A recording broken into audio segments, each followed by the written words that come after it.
Hello மக்களே, நான் உங்கள் ஏபிடி. ரொம்ப ரொம்ப கஷ்டமாக இருக்குங்கிறத தாண்டி ஒரு மாதிரி எரிச்சலாக இருக்குது. என்னடா எரிச்சலாக இருக்குன்னு கேட்குறீங்களா? ஆமாம், காலையில் ஒரு சந்தோஷமான நியூஸ் வருது. அண்ட் அது அடுத்து அப்படியே ஈவினிங் ஒரு சேட் நியூஸ் வருது. நான் என்ன சொல்ல போகிறேன்னு உங்களுக்கு இந்த யூடியூப் தம்ப்நெயில் பார்த்தாலே தெரிஞ்சிருக்கும். ஏன்னா ஜனநாயகன் இந்த ஜனநாயகன் கோர்ட்டில் என்ன ஆச்சு அப்படின்னு கிளியராக எக்ஸ்பிளைன் பண்ண தான் இந்த வீடியோ போட போகிறேன். ஸோ மறக்காமல் இந்த வீடியோவை ஃபுல்லாக பாருங்கள். ஓகேயா? வெல்கம் டு கண்டென்ட் பிஸ்தா.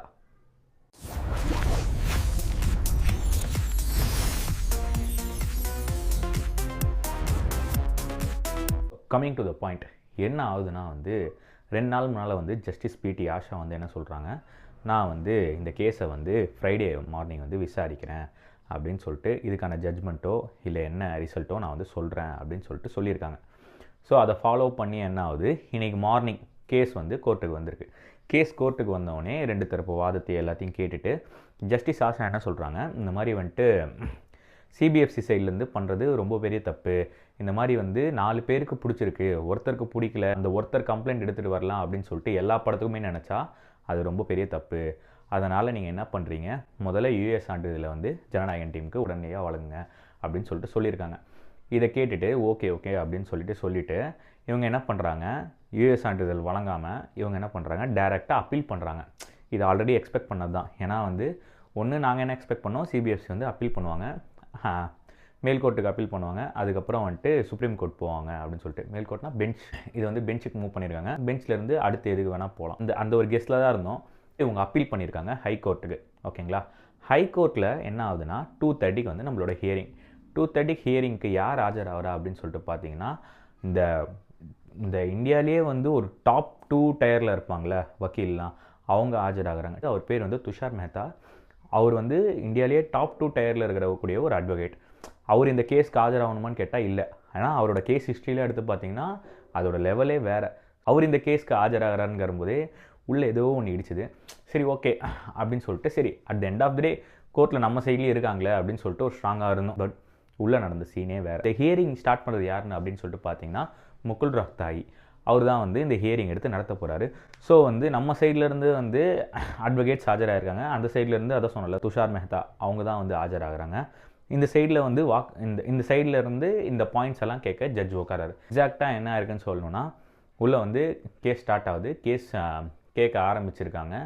ஆரம்பித்த உடனே என்ன ஆகுதுன்னா, ஜட்ஜ் கேட்கக்கூடிய ஒரு கேள்வி என்னவாக இருக்குன்னா, சர்டிஃபிகேட்டை வாங்கிட்டு டேட் அனௌன்ஸ் பண்ண வேண்டியது தானே, நீங்கள் ஏன் முன்னாடியே டேட் அனௌன்ஸ் பண்ணீங்க, யாரை கேட்டு டேட் அனௌன்ஸ் பண்ணீங்க அப்படின்னு சொல்லிட்டு ஒரு கொஷின் வைக்கிறாரு. ஆனால் அவருக்கு நம்மளோட தமிழ் மூவியோட ரிலீஸோட வழக்கு முறை தெரில. ஏன்னா நம்ம படம் எல்லாமே டு பி ஹானஸ்ட், இப்போது பொங்கலுக்கு வர இன்னொரு படமாக இருக்கட்டும், ப்ரீவியஸாக எல்லா படமே இருக்கட்டும், அடுத்து வரப்போகிற எல்லா படமாகவும் இருக்கட்டும், டேட் அனௌன்ஸ் பண்ணிட்டு தான் பண்ணுவாங்க. ஏன்னா டேட் அனௌன்ஸ் பண்ணிட்டா அதுக்குள்ளே கடனை இடனை வாங்கி அந்த படத்தை முடித்து ரிலீஸ் ஆன ப்ரொமோஷன்ஸ் எல்லாமே கொடுத்து ஆடியன்ஸோட மைண்ட் செட் வச்சு இந்த டேட்டு ஃப்ரீயாக வச்சுக்கோங்கன்னு எல்லாரையும் ஒரு பேக்டப்பாக வைக்கக்கூடிய அந்த டேட் தான் இந்த முன்னாடியே ஃபிக்ஸ் பண்ணுற டேட். அதுதான் இந்த கோலிவுட் சினிமாவோட வழக்கம். பட் இங்கே டோட்டலி டிஃப்ரெண்ட்டாக ஒரு பெர்ஸ்பெக்டிவில் அவங்க பார்த்துருக்காங்க. நம்ம சைடில் இந்த மாதிரி சொல்லியிருக்கோம். ஆல்ரெடி அவங்க விசாரிச்சிருக்காங்க ஜஸ்டிஸ் ஆஷா. அவங்களுடைய பாயிண்ட் ஒரு வாட்டி நீங்கள் பார்த்துக்கோங்க அப்படின்னு சொன்னோடனே அவங்க என்ன சொல்லியிருக்காங்க, சரி அப்படின்னு சொல்லிட்டு எல்லாத்தையும் படிச்சுட்டு, இல்லை ஒரு தனி ஜட்ஜாக இந்த கேஸை 2 நாள் எப்படி விசாரிக்காமல் ஆப்போசிஷன் சிபிஎஃப்சிக்கு டைம் கொடுக்காம எப்படி அவங்க தீர்ப்பு கொடுப்பாங்க, இந்த தீர்ப்பு எப்படி வேலின்னு எனக்கு புரியல. சிபிஎஃப்சிக்கு நம்ம டைமே கொடுக்கல, தேவையில்லாத அர்ஜென்சியை ப்ரொடக்ஷன் சைடு எடுத்துகிட்டு வராங்க, உங்களை யார் இந்த டேட் அனௌன்ஸ் பண்ணிட்டு இது பண்ண சொன்னாங்க அப்படின்னு சொன்னோன்னே, இல்லை எங்கள் சைட்லேருந்து நாங்கள் கரெக்டாக டிசம்பர் டைம்லேயே நாங்கள் எல்லாத்தையும் அமைச்சு கரெக்ஷன்ஸ் வாங்கிட்டோம். இந்த 4 பேர் அக்செப்ட் பண்ணிட்டாங்க. அந்த ஒருத்தர் சொன்னதை வச்சு கேஸ் வர்றது நியாயம் இல்லைன்னு சொல்லும் போதும் அந்த ஜட்ஜ் அதை ப்ராப்பராக எடுத்துக்காமல், இல்லை இது நாங்கள் இந்த தனி நம்பர் கொடுத்த ஆஷா அவங்க கொடுத்த ஜட்ஜ்மெண்ட்டை நான் பாஸ்டில் வைக்கிறேன், ஐ மீன் ஸ்டேயில் வைக்கிறேன். அன்டில் எப்போ வரையும் கேட்டிங்கன்னா Jan 21 உங்களுக்கு கம்ப்ளீட்டாக ரிசல்ட் வந்துருமான்னு கேட்டால் இல்லை, Jan 21 ஹியரிங் தான். மேபி அதுக்கான அந்த தீர்ப்பு வர வாய்ப்பு இருக்குது. பட் ஆப்வியஸ்லி எனக்கு தெரிஞ்சு நான் கெஸ் பண்ண வரைக்கும் அந்த அன்றைக்கி தீர்ப்பு வர வாய்ப்பு இருக்காது. ஏன்னா இது சும்மா ரொம்ப சின்ன கேஸ் இது ஆக்சுவலி. ஏன்னா ஜனநாயகன் படத்துக்கு சென்சார் வழங்கலாமா வேணாமா, ஆக்சுவலி அவங்க சென்சார் கொடுத்துருக்கணும். இல்லை இவங்க சொல்கிற கரெக்ஷன்ஸ்லாம் பண்ணிவிட்டு சென்சார் கொடுக்கலங்கிற போது யார் மேலே தப்பு இருக்குன்னு பார்க்குற நம்மளுக்கும் தெரியுது, மக்களுக்கும் தெரியுது, எல்லாருக்குமே தெரியுது. பட் அங்கே நடக்கிறதே வேறையாக இருக்குது. படம் எப்போ ரிலீஸ் ஆகும் அப்படிங்கிற ஒரு கொஸ்டின் மார்க் இருக்குல்ல. எனக்கு தெரிஞ்சு இவங்க ஃபார் எக்ஸாம்பிள் நம்ம சைடில் வந்து Jan 21 இல்லை Jan 24 அந்த ரேஞ்சில் வந்து நம்ம வந்து இந்த ரிசல்ட்டு பாசிட்டிவாக வந்துருச்சுன்னா அவங்க சுப்ரீம் கோர்ட் போவாங்க. அதுக்கான வாய்ப்பு நிறைய இருக்குது. நம்ம வந்து அடுத்த ஸ்டெப் என்ன ப்ரோ பண்ணுவோம் அப்படின்னு சொல்லிட்டு கேட்டிங்கன்னா, மேபி சுப்ரீம் கோர்ட் போகலாம். பட் ப்ரொடக்ஷன் சைடு அதை எடுத்துகிட்டு போக மாட்டாங்கன்னு நினைக்கிறேன். ஏன்னா ஆல்ரெடி படம் ரொம்ப டிலேயாக போகுது. ஸோ அதனால் எடுத்துகிட்டு போவாங்களான்னு கேட்டிங்கன்னா ஒரு டவுட்டு தான். மேபி எடுத்துகிட்டு போனால் நல்லா தான் இருக்கும்.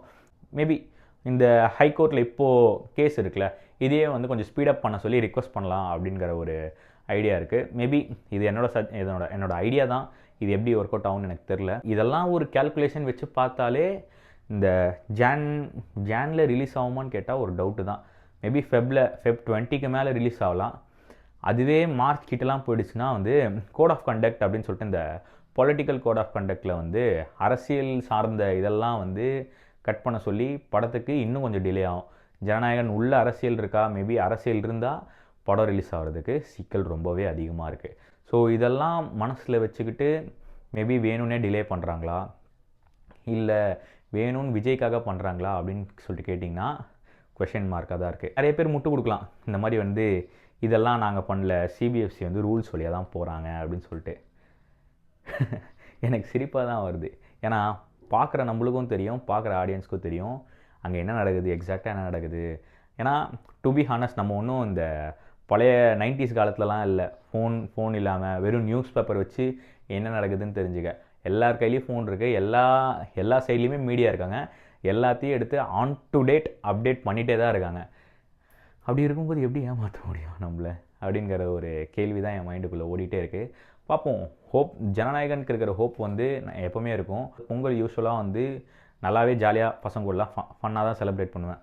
ஆனால் என் பொங்கல், எனக்கு பொங்கல் எப்போ என் தளபதி படம் ரிலீஸ் ஆகுதோ அன்றைக்கி தான் எனக்கு பொங்கல். மிச்சபடி இந்த பொங்கல்லாம் செலிப்ரேட் பண்ணுற ஐடியாலே இல்லை. வேறு ஏதாச்சும் படத்துக்கு போவியான்னு கேட்டால் என் தளபதி படம் ரிலீஸ் ஆகிற வரைக்கும் வேறு எந்த படத்துக்கும் தேட்டர் வாசலில் காலே எடுத்து வைக்க மாட்டேன். இது நான் மட்டும் இல்லை, பல தளபதி ஃபேன்ஸ் எடுத்த முடிவு. பார்த்துக்கலாம். எங்கள் அண்ணனுக்காக நான் இந்த டைமில் கூட நிற்கலன்னா வேறு எந்த டைம்லையும் நான் இன்னும் பிரயோஜனமே இல்லை.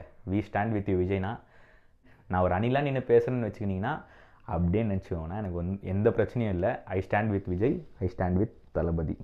ஸோ இந்த வீடியோவோட நான் முடிச்சுக்கிறேன். Until seeing you next time, I am Anil signing off from this video. Love you all.